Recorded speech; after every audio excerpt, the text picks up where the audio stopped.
কারণ কারণ পিছনে ওয়াকার জেনারেল ওয়াকার রয়েছে, পিছনে একটা পরাশক্তি রয়েছে। কিন্তু কালকে কিন্তু গেম খতম। কারণ ভারতে এসে আমেরিকার একজন প্রতিনিধি কি বলেছে যে ভারত যা চাই তাই দিয়ে দিবে, মোদী যা চায় নরেন্দ্র মোদী তা তারা দিতে রাজি। কি বুঝলেন তালমে কুছ তো কালা, এটা একটা মেসেজ। তো তারা কি চায়? তারা চায় আওয়ামী লীগ ফিরে আসুক। তা আপনার কি মনে হয় 5 বছর অপেক্ষা করবে? এই এত নির্যাতন নিপীড়ন 5 বছর সহ্য করতে পারবে আওয়ামী লীগ? বা এটা কি তাদের করা উচিত? আপনারা আওয়ামী লীগের তৃণমূলের তারা কি বলেন?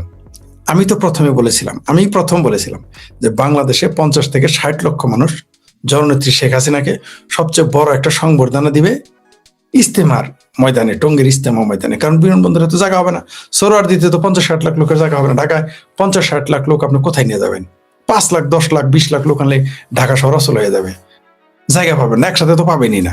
তাহলে শেখ হাসিনাকে কোথায় নিয়ে যেতে আমি বলেছিলাম, এবং এটা আমার প্রস্তাবনা যে টঙ্গী ইস্তেমা ময়দানে যেন এই শাহজালাল বিমানবন্দর থেকে সেখানে জননেত্রী শেখ হাসিনাকে নিয়ে যাওয়া হয়। কারণ বাংলাদেশে 50 থেকে 60 লক্ষ মানুষ তাকে দেখার জন্য অস্থির থাকবে, এবং 3 দিন ঢাকা শহর অচল থাকবে বলেছিলাম। এবং 3 দিন তিনি ওই স্থান ত্যাগ করতে পারবেন না, এত মানুষ হবে। যদিও বঙ্গবন্ধু কন্যা এর আগে বাংলাদেশে এসে যখন তিনি ভারত থেকে প্রত্যাবর্তন করেছিলেন, তাকে 32 নম্বরে যাইতে দেন জিয়াউর রহমান, জেনারেল জিয়াউর রহমান তাকে 32 নম্বরে যাইতে দেন, বাইরে থেকে থাকতে হয়েছে। কিন্তু এবার উল্টা হবে, তিনি সোজা বাংলাদেশটা তার ক্যাপচার, বাংলাদেশটাই তার হয়ে যাবে। আর আমি বারবার বলি যে বাংলাদেশ আমার বাপের দেশ। এই কথাটা বলার একমাত্র 2 জন মানুষ পৃথিবীতে বেঁচে আছে, একজন হচ্ছেন শেখ হাসিনা, আরেকজন হচ্ছেন শেখ রেহানা। আর পৃথিবীর কেউ কোনোদিনই বলতে পারে না, এখনো বলতে পারবে না যে এটা আমার বাপের দেশ, সেই বাংলাদেশ। আমরা বলতে পারি এটা আমার দেশ, আমার সোনার বাংলা, এই বাংলাদেশ আমার, বলতে পারি, কিন্তু আমার বাপের দেশ আমি বলতে পারবো না। একমাত্র বলতে পারেন শেখ হাসিনা এবং শেখ রেহানা এটা বলতে পারেন। তো 5 বছর বাংলাদেশের আওয়ামী লীগের কর্মীরা এত নির্যাতন নিপীড়ন সহ্য করতে পারবে? আপনাদের কি মনে হয় সম্ভব যে ছাত্রলীগ, যুবলীগ, আওয়ামী লীগের নেতা কর্মীদের, এমনকি সমর্থকদের, মুক্তিযুদ্ধের পক্ষের মানুষদের, মা বোন, খালা ভাগ্নি, ভাতিজি, কন্যা, স্ত্রী, মাসের পর মাস, বছর পর বছর ধর্ষণ হবে? এটা কি মেনে নেওয়া সম্ভব? এটা কি আওয়ামী লীগের কর্মীরা মেনে নেবে? আমার মনে হয় না। আমার ধারণা যে আওয়ামী লীগকে, যেহেতু তারা নির্বাচন নিষিদ্ধ করে দিয়েছে, আওয়ামী লীগ নিষিদ্ধ, তাহলে আওয়ামী লীগের আর ফেরার পথ কি বিপ্লবী হওয়া ছাড়া? যেটা আমি শুরু থেকেই বলে আসছিলাম, আমি একমাত্র ব্যক্তি বলে আসছিলাম। অনেকে বলেছে আওয়ামী লীগ বিপ্লবী দল নয়, আওয়ামী লীগের রাজনৈতিক চরিত্র এটা না, আওয়ামী লীগের ইতিহাস ওইটা না, যদিও তারা মুক্তিযুদ্ধের নেতৃত্ব দানকারী দেশ, এটা তাত্ত্বিকেরা আমাকে বলেছে। আর সাধারণ অনেকে বিশ্বাসী করেন, এমনকি খোদা আওয়ামী লীগেরাও এটা আমার সাথে এগ্রি করেনি। কিন্তু আপনাদের এখন কি মনে হয় আওয়ামী লীগ বিপ্লবী দল? আমিও তো জানি, আমি কি আওয়ামী লীগ পড়ি নাই, স্টাডি করি নাই? বিপ্লবী দল কাকে বলে আমি কি বুঝি না? তারপরে কেন বলেছিলাম? আমি জানতাম এদিকে যাবে দেশ। আওয়ামী লীগকে ধাক্কাইতে, ছাত্রলীগকে ধাক্কাইতে, যুবলীগকে ধাক্কাইতে, কৃষক লীগকে ধাক্কাইতে বিপ্লবী দল বানাবে। আওয়ামী যুবলীগকে ধাক্কাইতে বিপ্লবী দল বানাবে, ছাত্রলীগকে ধাক্কাইতে বিপ্লবী দল বানাবে, শ্রমিক লীগকে ধাক্কাইতে বিপ্লবী দল বানাবে, আওয়ামী মহিলা লীগকে ধাক্কাইতে নির্যাতন করতে বিপ্লবী দল বানাবে, আওয়ামী যুব মহিলা লীগকেও ধাক্কাইতে বিপ্লবী দল বানাবে। শুধু উলাবিলাই লীগ আছে না একটা, যেটা সর্বশেষ আওয়ামী লীগের অঙ্গ সংগঠন হিসেবে স্বীকৃতি দিচ্ছে, সে ওলামা লীগটাই বিপ্লবী হবে না। কারণ এরা হলো দদিল বান্দা কালেমা চোর, না পায় বেহেশতে না পায় গুড়। এরা আসলে সুবিধাবাদী ওলামা লীগের কোনো কথা শোনেন? টু শব্দটি তারা করে না। এরা নাকি আল্লাহ ছাড়া কারো ভয় পায় না, কিন্তু নাই, একটারও হারিকেন লাগে খুঁজে পাবেন না। যাই হোক, সেটা অন্য প্রসঙ্গ। বাংলাদেশের কেন ওলামা লীগকে আমি আওয়ামী লীগের অঙ্গ সংগঠন মনে করি না। আপনারা স্বীকৃতি দিচ্ছেন আপনাদের, আমি আমার মতো করে বলতেছি। তো ওলামা লীগ ছাড়া যতগুলো সংগঠন আছে আওয়ামী লীগের অঙ্গ সংগঠন সবগুলো, এমনকি তাঁতি লীগ, কৃষক লীগ, শ্রমিক লীগ, ছাত্রলীগ, যুবলীগ, আওয়ামী যুবলীগ, আওয়ামী মহিলা লীগ, আওয়ামী যুব মহিলা লীগ, বাংলাদেশ আওয়ামী লীগ, স্বেচ্ছাসেবক লীগ, সবগুলোকে বিপ্লবী দলে পরিণত করবে এইরকম ধাক্কাইতে। এই ওয়াকার, এই ইউনুস, এই বিএনপি, এই জামাত, আমার ভাবির পোলারা ধাক্কাইতে এদেরকে বিপ্লবী বানায় ফেলবে। বাংলাদেশ ছাত্রলীগ থেকে হয়ে যাবে বাংলাদেশ বিপ্লবী ছাত্রলীগ, মানে আচরণে নাম ওটাই থাকবে। বাংলাদেশ যুবলীগ হয়ে যাবে বাংলাদেশ বিপ্লবী যুবলীগ। বাংলাদেশ আওয়ামী লীগ হয়ে যাবে বাংলাদেশ বিপ্লবী আওয়ামী লীগ, বাংলাদেশ কৃষক লীগ হয়ে যাবে বাংলাদেশ বিপ্লবী কৃষক লীগ, যুবলীগ এরা সবাই বিপ্লবী হয়ে যাবে, স্বেচ্ছাসেবক লীগ হয়ে যাবে বিপ্লবী স্বেচ্ছাসেবক লীগ, আওয়ামী মহিলা লীগ হয়ে যাবে বিপ্লবী আওয়ামী মহিলা লীগ, আওয়ামী যুবলীগ হয়ে যাবে মহিলা লীগ হয়ে যাবে আওয়ামী যুব বিপ্লবী মহিলা লীগ হয়ে যাবে। উপায় নাই, আপনাকে কতদিন আপনি নির্যাতন সহ্য করতে পারবেন? একটা মানুষকে কতবার নির্যাতন করলে সে সহ্য করতে পারে? তখন তাদের আর উপায় থাকবে না। তাই আওয়ামী লীগ বিপ্লবী রাজনীতি পরিণত হবে। তারা হতে চাইবে না, তারা চায় নাই, আওয়ামী লীগ এখনো চাচ্ছে না, কিন্তু এত নির্যাতন হচ্ছে যে 5 বছর আওয়ামী লীগের লোক সহ্য করতে পারবে না, ক্ষমতাই তাদের নেই। যদি কেউ বিপ্লবের ডাক না দেয়, আমি শেখপুরীতে আপনাদের বললাম, আমি শেখপুরী জামালপুরি আপনাদের বলে রাখলাম, আওয়ামী লীগের ভিতর থেকে কেউ না কেউ ডাক দিবে, আওয়ামী লীগের ভিতর থেকেই কেউ না কেউ বিপ্লবের ডাক দিয়ে দিবে। আর জনগণ এতদিন সহ্য করতে পারবে না, কারণ এই দেশের অর্থনীতি ধ্বংস, এই দেশের অর্থনীতি ধ্বংস, এই দেশের আইন শৃঙ্খলা একেবারেই নিচে নেমে গেছে, অবনতি ঘটেছে। এই দেশের আদালত, থানা, পুলিশ কাজ করে না, মাদকে ছেয়ে গেছে, নাই ইনকাম, ব্যবসা বাণিজ্য, আসল জিনিসই নাই ব্যবসা বাণিজ্য। পৃথিবীতে সেই প্রাচীন কাল থেকে এখন পর্যন্ত যখন মানুষ আদিম সমাজ থেকে সমাজের পরে দেশ গঠন করেছে বা রাষ্ট্র গঠন করেছে, রাষ্ট্র আসলে আধুনিক শব্দ, দেশ গঠন করেছে, সমাজ থেকে দেশ, সেদিন থেকে মানুষ কিন্তু ব্যবসা ছাড়া কোনো দেশ টিকে না। চাণক্য নীতিও ভালো করে পড়বেন, সেখানেও লেখা আছে ব্যবসায়ীরা যদি অস্থিতিশীল হয়ে যায়, ব্যবসায়ীরা যদি অস্থির হয়ে যায়, কিছুই টিকবে না। ওইখানে মানে সেই মধ্যযুগে, মানে চাণক্যর যুগে, এই প্রাচীন যুগে ব্যবসাকে তখনই গুরুত্ব দেওয়া হয়েছিল। আর ব্যবসা ছাড়া তো কিছুই টিকবে না। ব্যবসায়িক কারণে ব্রিটেন ফেল করেছে। আর দ্বিতীয় বিশ্বযুদ্ধে বিজয়ী হওয়ার পরেও সারা দেশ, পৃথিবীর ব্রিটিশ সাম্রাজ্য ধ্বংস হয়ে গেছে, একেবারে ঘরের ছেলে ঘরে ফিরে গেছে। কে এসেছে? আমেরিকা পৃথিবীতে উঠে এসেছে পরাশক্তি হিসেবে।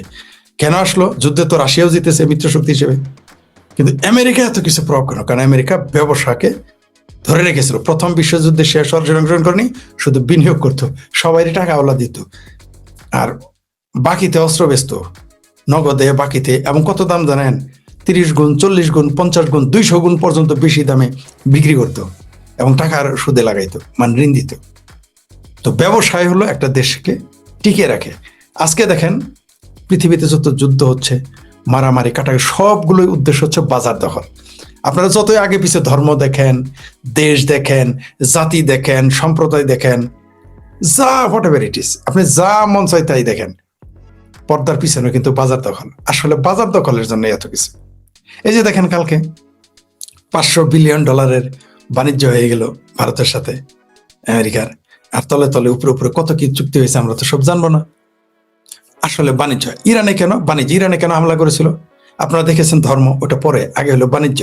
আমেরিকা চেয়েছে চায়নাকে পর্যদস্ত করে, ওই যে ভেনেজুয়েলা দখল করেছে রাশিয়াকে হটানোর জন্য, চায়নাকে হটানোর জন্য, সবই বাণিজ্য।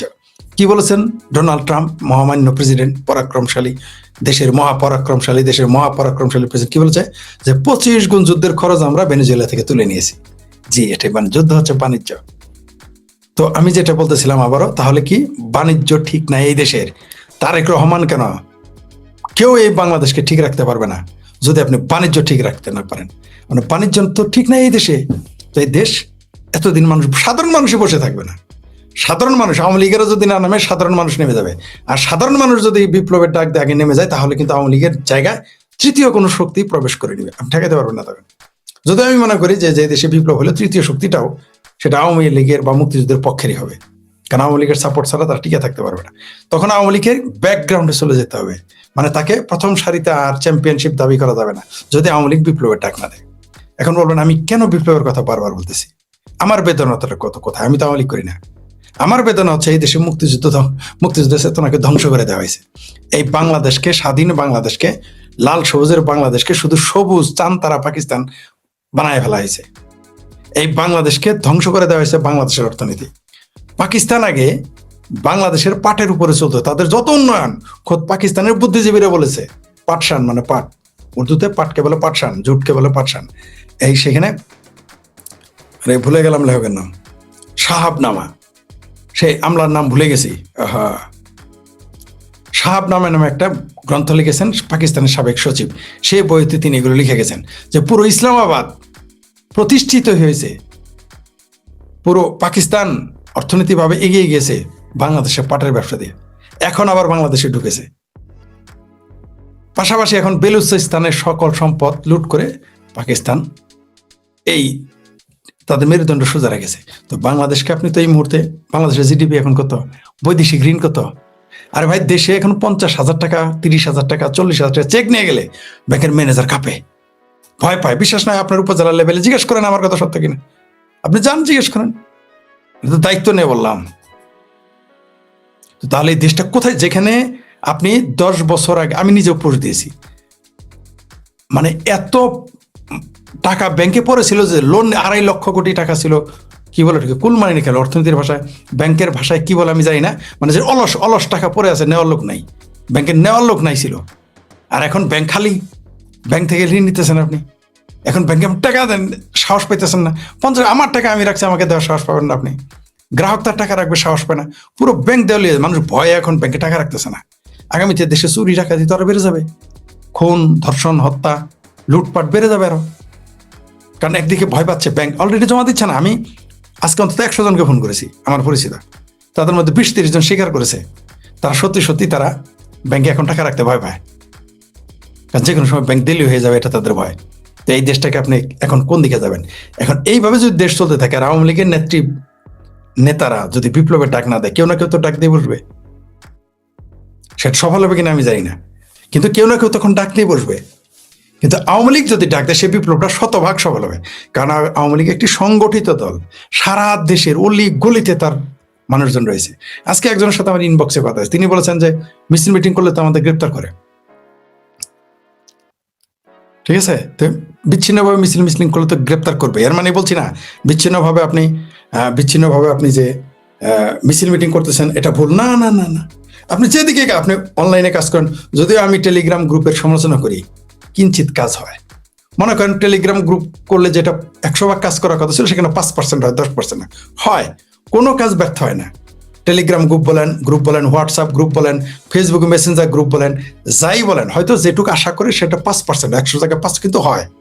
এই যে আমি ইউটিউবে কথা বলি, কাজ হয়। আমার কথাই যদি আমি বলি না, এটা পশ্চিমবঙ্গের অনেকেই বলেছে, বাংলাদেশেরও কেউ কেউ বলেছে, পশ্চিমবঙ্গে অন্তত 50 জন আমাকে বলেছে যে আপনার কথার কারণে এই বিজেপির অন্তত 10টা সিট বেড়েছে। এটা যদিও বেশি মনে হয়েছে আমার কাছে, হয়তো 2-1টা সিটে প্রভাব পড়তে হবে, কিন্তু তারা বলছে কমপক্ষে 10টা সিট বেশি পেয়েছে আপনার বক্তব্যের কারণে। যে পশ্চিমবঙ্গের বিজেপির ভোট বেড়ে গেছে, সেখানে বামপন্থীর ভোট কমে গেছে, তৃণমূলের ভোট কমে গেছে, কংগ্রেসের ভোট কমে গেছে, তাহলে বাংলাদেশে আমার কথা কাজে খাটবে না? অবশ্যই খাটবে। তাহলে আমার যদি খাটে, তাহলে আপনাদেরও খাটবে। আপনারা যারা আওয়ামী লীগ করেন, তারা যে বক্তব্য দিতেছেন সেটা ইউটিউবে কম দেখুক, বেশি দেখুক, কারো চ্যানেলে খুব কম হচ্ছে, আশা মানে আমরা যা আশা করি, যেখানে লক্ষ লক্ষ দেখার কথা সেখানে 5,000 হয় বা 2,000 হয়, কিন্তু তাদের লক্ষ লক্ষ হওয়ার কথা, কারণ তাদের সেলফি লিখিত ছিল লক্ষ লক্ষ, সেই লোকগুলো কোথায়? তারা দেখেও না, শুনে দেখতে যায় না। এটা ব্যর্থ। সুপরিকল্পনা নিয়ে সুপরিকল্পিতভাবে যদি আগায় আওয়ামী লীগ, বিপ্লব ঘোষণা করে, অবশ্যই তারা বিজয়ী হবে। অন্য কেউ ডাক দিলে সেটা সফল হওয়ার সম্ভাবনা 10, 20 বা 30%, কারণ মানুষ এত হতাশ হয়ে যাবে যে মানুষ বিপ্লবের ডাক দেবে যদি 5 বছর আওয়ামী লীগ মাঠে নামে। যদিও তারা বিপ্লবের ডাক দিলে আওয়ামী লীগের লোকেরাই নামবে তাদের সাথে, লোক আর কোথায় পাবে?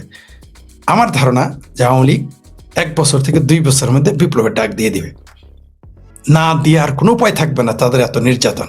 কারণ 5 বছর যদি এইভাবে নির্যাতন নিপীড়ন করতে থাকে, তাহলে আওয়ামী লীগের কর্মীদের মনোবল একেবারেই ভেঙে যাবে, চুরমার হয়ে যাবে। আর তৌহিদ হোসেন যেটা বলছে, এটা পাটপারি করেছে, কিন্তু অর্থাৎ বুঝাইলো আগামী নির্বাচন পর্যন্ত আওয়ামী লীগ বসে থাকো। মুরব্বী,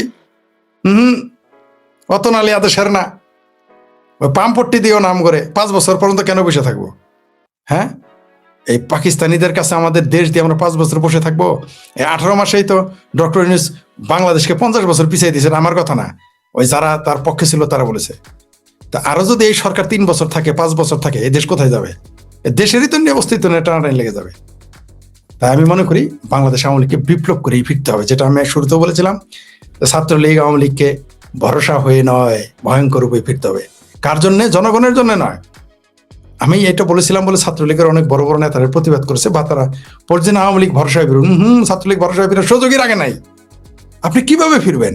আপনার বোনকে ধর্ষণ করতেছে, আপনার মাকে ধর্ষণ করতেছে, ছাত্রলীগের নেতার কর্মীর স্ত্রীকে 1 বছর ধর্ষণ করতেছে। এটা তো একটা দুটো আপনি জেনেছেন, আমার কাছে তো এরকম শত শত ঘটনা আছে, আমি বলি না, তবু কয়েকবার বলে ফেলেছি, আপনারা জানেন না। আমি প্রথম বাংলাদেশে বলেছি যে আওয়ামী লীগের পক্ষের এবং মুক্তিযুদ্ধের পক্ষের যারা মানুষ, তাদের মা বোনদেরকে ধর্ষণ করা হচ্ছে।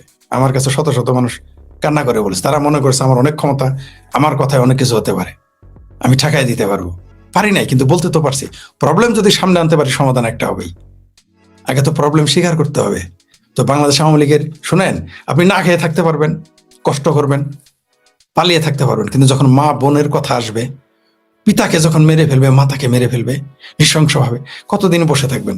তখন কিন্তু কর্মীরা কিন্তু নেতার ডাকের অপেক্ষায় বসে থাকবে না, তারা কিন্তু নিজেরাই ডাক দিয়ে বসবে। তখন কি হবে? বাংলাদেশ আওয়ামী লীগের নেতারা যদি ডাক না দেয়, তখন কর্মীরা যখন ডাক দিয়ে বসবে, তখন সেটা হবে আত্মঘাতী হয়ে যাবে।